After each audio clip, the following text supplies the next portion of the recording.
Muning Babareda, and then we redisperse. And Babareda 2 and Babagoy. This time, we tried a different tack. We give the piglets, we give the pigs, we let the farmers grow those pigs, and we let them pay at a certain period. So that the payment, whether the pig died or nausar Bihoha, or nausar Hirali, or nausar birthday, they will pay it anyway. And the proceeds from the payment will have to be purchased for other piglets to sustain the program. We are in our first batch. And from SNABOIT's consultants, they are saying that the growth is good. We have distributed into the upland municipality of Banawe, to the lowland municipality of Nagawe, some in Ghana, as a test drive on how to go about this program. Also, this is worth mentioning again, the bulk of our 2010 development fund went to livelihood assistance to various organizations and associations which were all fund transfer. Our PPDO cannot monitor because of lack of personnel whether these fund transfers had actually contributed to the economic growth of the province. I hope that we will look into this matter also. For our auto, this was started during the time of FPR, the One Town, One Product. We realized that we have to take from the gains of previous administration. So we decided to continue with these programs. We believe that enterprise development as a major thrust for poverty alleviation is feasible. After all, we always believe that we are an agro-tourism province. So kalito, ituloy ito that when one town, one product. In the last PDC, Provincial Development Council, however, in the presence of the official of Pongduan, we decided that the UU as an auto of Pongduan is not actually feasible. I hope that the mayors present here, the representatives, have to look into the state of your one town, one product. For this matter, we decided that the role of the provincial government should be technical. Ari-abi ko mamakipodtest ang tanong nila.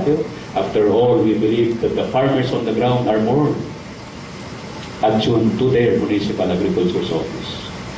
And role command the province is technical, supervision, knowledge transfer, and marketing. And we have embarked on a special program, the Certified IFUGAO products, undertaken currently by PPDO. The scheme here is that we should focus on major products or industries in the province where we can have focus on our assistance. Bukod kung kumpulan association or organization on pinunduan daw. The Department of Trade and Industry is currently helping us on this program, the Certified IFUGAO products. I hope that before the year ends, we are way short of our timetable. This is supposed to be launched last Kotak. Unfortunately, we have not met yet because the ad hoc committee has a very stringent criteria. But I hope that before the year ends, we shall pioneer the purchase of products certified as IFUGAO. We have allotted a meager sum of 300,000 under merchandise inventory under the Office of the Governor for this endeavor. Lately, it's worth mentioning that we have obtained a 1 million livelihood assistance fund from the office of our very own Congressman David Aguilar. This will be implemented care of our PENRO. The funds are already in our coffers. Ilbilangan niya talaga ni Judge. Paano makalapat yan? We welcome the members of this August body, the Honorable Judge Odan and Honorable Samson Atuna. At ayaw ka din, district to, so medyo sa dulo ito kasi. Marunungan, pag-usapan natin yan. Relax mo na kayo kasi. Anyway, to our board members, this is the concept of our zona. The IFUGAO style. And then, ibig ka naman eh. Kaya natin ulitawan po ka. Pag yan mo mamada ng paano ni historiala o narpas di kasar. At hindi ano. So, ano nga ni Boyet at Tonto, instead of delivering a discourse or Shakespearean play, I decided to just talk to him as the father of the province. And let us look into the realities of the provincial government, and the province as a whole. So let's continue. Back to our OTOC. Lately, we had adopted 2 provincial OTOCs, or one town, one product. One province mo gana, OPOC mo, and these are Tinawon, our own native rice, and coffee. This is in line with the agro-tourism potential of our province. Tinawon had been there. This is actually the byproduct of our Ifugao rice terraces. Significant infrastructure, if you may call it that had made us known worldwide. So, namataan ng Tinawon, which is the product of the rice terraces, necessarily that there will be no rice terraces. Baka mong balik mo ito ay marijuana terraces. Sabi ni Board Member Ricky, rosas na lang. So, cash crop. Cut flower terraces. Pwede ba yun? Sabi? Okay. Ito naman coffee. Why did coffee enter the picture?